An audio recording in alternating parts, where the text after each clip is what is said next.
Governor K. Ivey. Thank you so much, Director Hastings. I am so proud to have our Colonel Brian Hastings is the director of the EMA in Alabama. He's only been on the job a few days, but he's already a pro. We welcome you, and we're just pleased to work with you, and love your reorganization on the floor downstairs, and everybody can see the monitors. Very good. So I'm just pleased to be with all of you today, and I just thank you so much for the work that you're doing here at Emergency Management Operations Center. And I appreciate all the work that's been done prior to now to get us ready for what we're going to face ahead of us.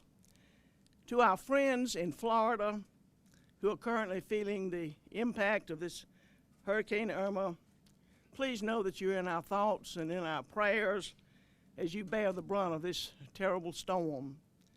I have spoken with Governor Scott and have pledged any of our available resources to help him and as he meets the needs of his people and ultimately recover from this devastating storm and this natural disaster. My team and I have been monitoring Hurricane Irma since it was a tropical storm and every day since for any possible impact here in Alabama. The early tracks of this storm predicted minimal interaction with our state. However, the most recent forecast suggests that part of the state will see tropical storm conditions. And because we've been preparing for this storm for some time, we've already have a plan and a strategy.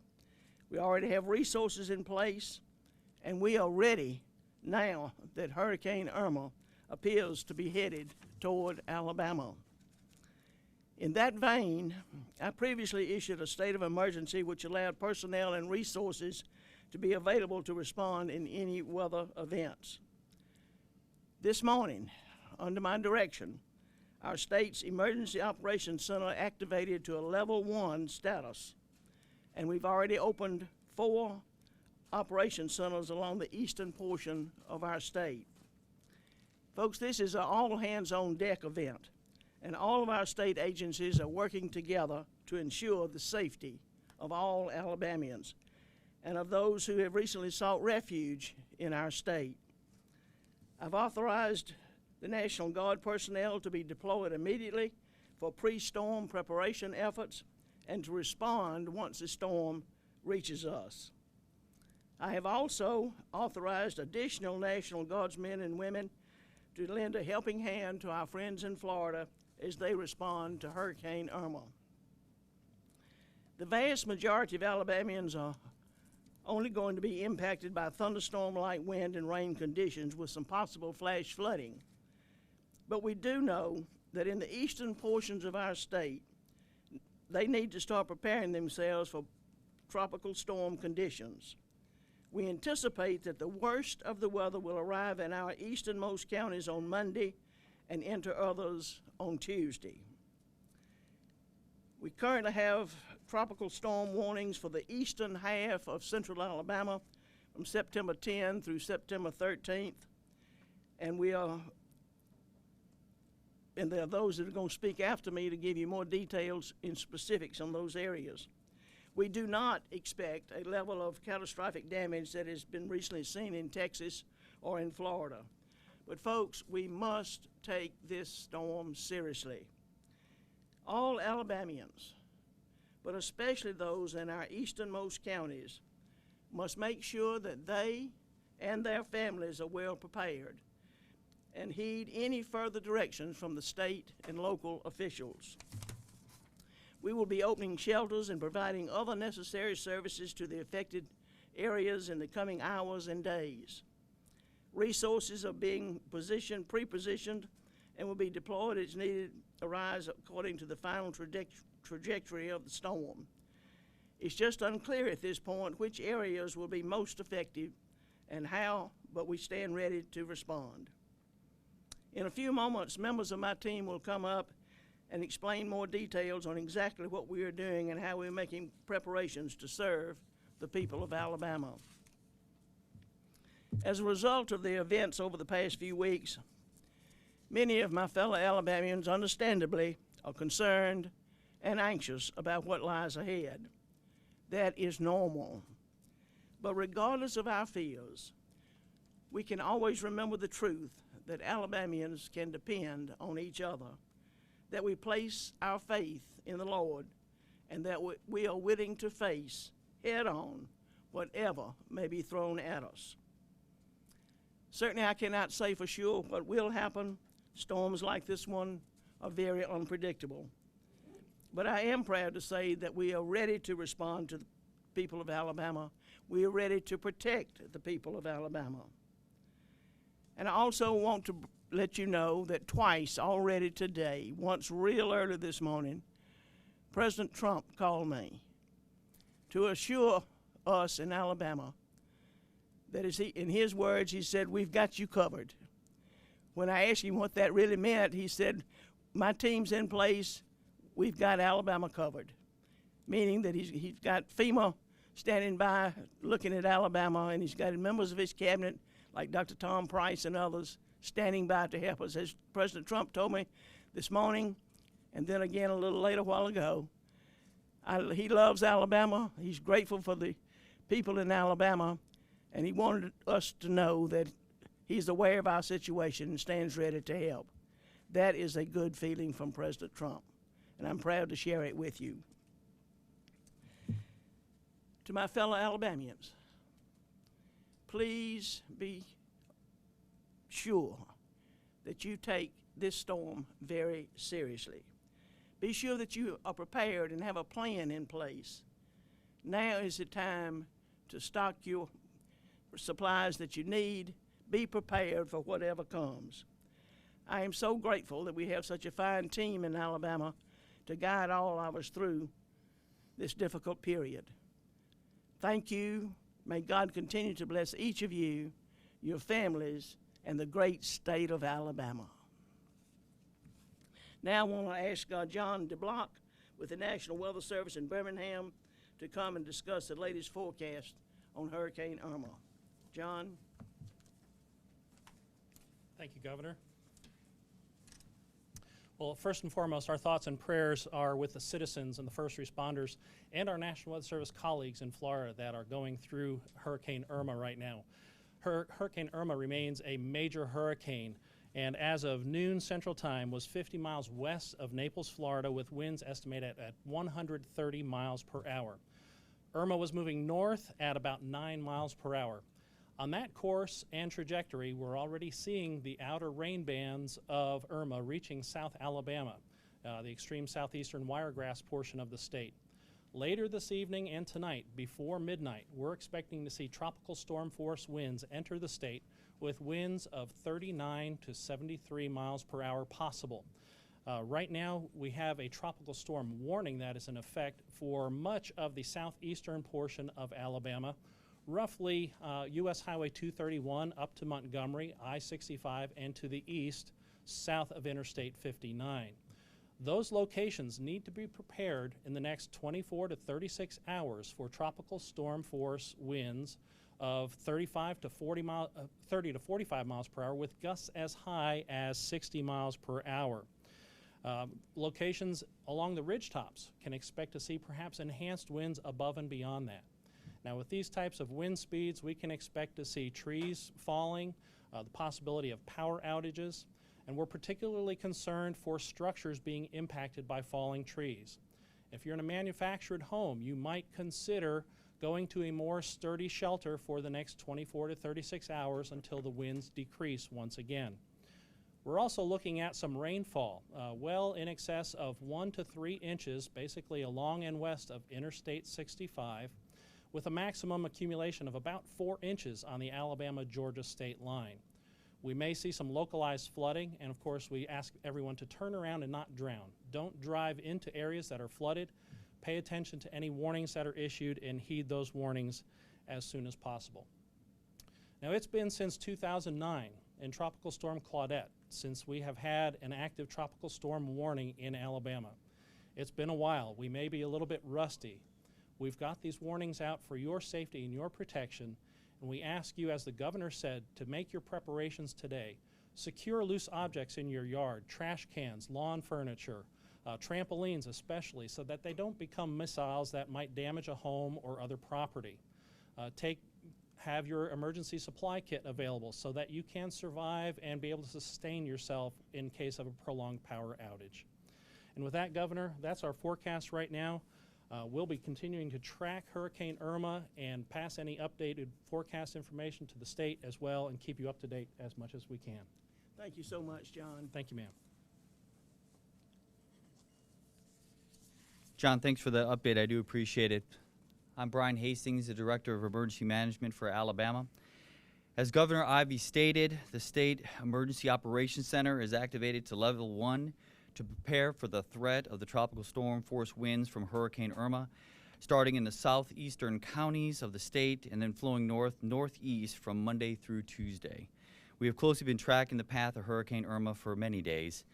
As the track started to shift more westward and pose a greater threat to Alabama, we in turn have adjusted our staff, the resources, and our focus to ensure the greatest level of preparedness for the potential impacts of Irma. Our Level 1 activation requires an extensive state response, providing support to local governments where local resources and capability may be exceeded. This level of activation ensures the State Emergency Operations Center is fully staffed for 24-hour operations by the command staff and the following sections: operations, planning, logistics, and finance administration, and includes our emergency management coordinators from the Alabama agencies that have an emergency management role. Additionally, last week we coordinated with FEMA Region 4, and we have a FEMA liaison officer and an incident management assessment team in place to enhance coordination with our federal partners and assist in any recovery that we need. In addition to our State Emergency Operations Center Level 1 activation, 5 emergency management divisions in the eastern portion of the state are on alert for activation tomorrow morning. Those include Division B in the Coffee and Dow County areas, Division D in the Macon and Lee County areas, Division G in the Calhoun and Claiborne County areas, and Division F in the DeKalb and Jackson County area, and we just added Division E in the Walker and Winston area. Daily, we conduct state coordination group calls. These calls are an avenue that allows all responding agencies the opportunity to coordinate and work together in response to Hurricane Irma. Any successful response operation requires a unified effort, and I am pleased at our team's effort to this point. It has truly been inspirational. At this time, I want to introduce Paul Smelley of the Alabama Department of Human Resources, and then he'll be followed by George Connor of the Alabama Department of Transportation.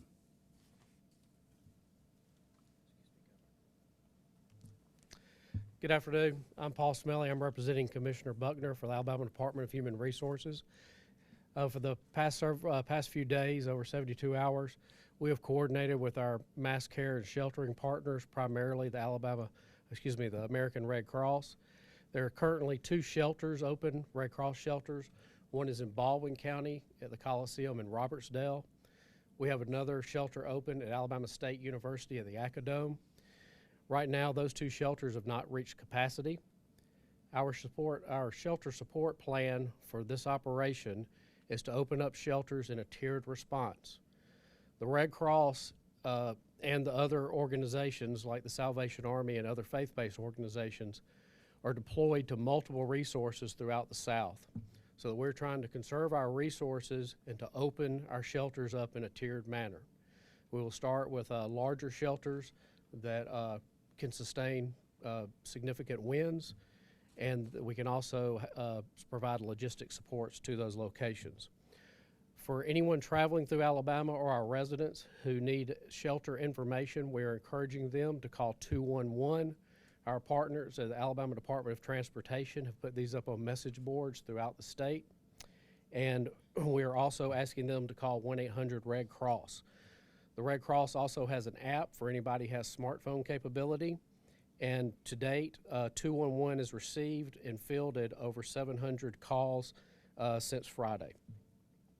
Also, we're coordinating with our other states, including Florida, to assist them in any sheltering missions that may come up and to coordinate our resources.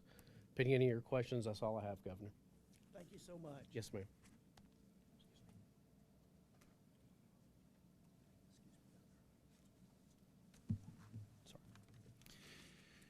My name's George Connor. I'm Deputy Director for Operations at Alabama DOT. Would like to take this opportunity to say that as we go into this approaching storm, we would very much like for you to be aware and help us get the message out to use the following site for up-to-date traffic information. It's www.algotraffic.com, ALGOTRAFFIC.com. It is the most up-to-date place you can get information on traffic conditions, and we appreciate your help in disseminating that. Would echo the comments made by the governor and others that we ask that people listen to local officials, pay attention to road conditions and weather conditions. If you see standing water, do not drive through it. During high wind events, if you're on a high elevation bridge, please be careful, avoid travel if possible. Be alert for crews that are responding to emergencies, to felled trees, to making repairs, and for first responders. They'll be out and their attention is focused elsewhere. We ask for your help in keeping them safe. ALDOT is continuing to monitor traffic, responding to issues that arise. Currently, traffic volumes are moderate and are moving well. There are areas of local congestion, but traffic is moving. Areas and district offices are making preparation for readiness for the storm and for afterwards. And we are turning our attention to the next big challenge, which will be re-entry of the evacuees and managing that traffic when it happens. Thank you very much. Thank you so much. Yes, ma'am. Thank you, George. Thank you, Paul. At this time, I would like to open it up to the press corps for any questions, and then those questions that I can't answer, I'm going to have our experts here answer them for you. Are there any questions? Yes, sir. Central Alabama will remember Hurricane Opal that did a lot of damage when it came up through the state. Does this have the potential to be similar to that, or do you know yet? I am reluctant to say anything about the nature of the impact of a storm. We were fortunate that a few days ago, we thought that Irma was going to do an end around off the Keys of Florida and potentially be a Cat 4 with a direct impact on Mobile, Alabama. The scenario today is different than it was a few days ago, and it's going to change over the next 12 to 24 hours. What I can tell you, and I know that John will be able to give you more specifics, is that this is a wind event, and this will be a rain event up in the northeast, potentially with some few tornadoes as the low goes into the Tennessee River Valley, and it may just stall there. Alabamians, we have done this before. You know how to do this. We just need to make sure that we know what the weather forecast is and what to expect. Prepare now, and we are strong people, and you know what thunderstorms are like. You know what wind events are like, and there may be the potential for tornadoes in the upper third of Alabama. John, do you have anything to add to that? Thank you, Director. To compare this to Opal, we're not going to see as large of a wind field and as strong as a wind field, but that doesn't necessarily mean the hazard is any less. We may have fewer trees that fall, but if that tree falls in the wrong spot, it's going to have just as much impact as anything else. So as the Director was alluding to, we don't want to prepare for the last storm. We want to make sure we're prepared for this storm and the hazards that it presents with the wind speeds, approaching tropical storms, force winds, later tonight and then through the next day or so, and with those gusts as high as 60 miles per hour. That can bring trees down, and it just takes the tree falling in the wrong place at the wrong time to create a problem for you. Thank you. Any other questions? We've heard Yes, sir. reports that hotels in South Alabama are full from Florida evacuees. Hotels in North Alabama are filling up. Are you concerned about people having to travel from, if they're trying to escape Irma from south to north, having to go further to find hotels for shelter? It's concerning, but what I'd like to say is that we have been monitoring the hotels and motels filling up as they go north. The other thing that we were concerned about is as people drop and try to get out of Florida, and then they go to what they thought was a safe haven based on forecasts from 3 days ago, we need to make sure that they're in sheltered or they are sheltered in shelters that can withstand tropical force winds that are being forecasted right now. So what you'll see is that we're in close coordination with ALEA, LDOT, the Department of Human Resources, the Red Cross, and we've been monitoring this flow of evacuees and trying to push them to the central and southwestern portions of Alabama, which will be less at risk for any of these wind and rain events. So there is a concern, but we're trying to message this, that we just want to keep on pushing them and have our people have the information so they can be proactive in finding shelter as we weather the fury of Irma. Okay. Thank you, guys. Hey, we're about out of time, so thank you. And Governor Ivey, thank you for your time here today, your leadership, and the motivational and inspiration to our team here at EMA and our partners in your agencies of the Cabinet. Thank you. Well, thank you so much, and thank you for your good leadership. You're very kind, ma'am. Thanks. Thank y'all.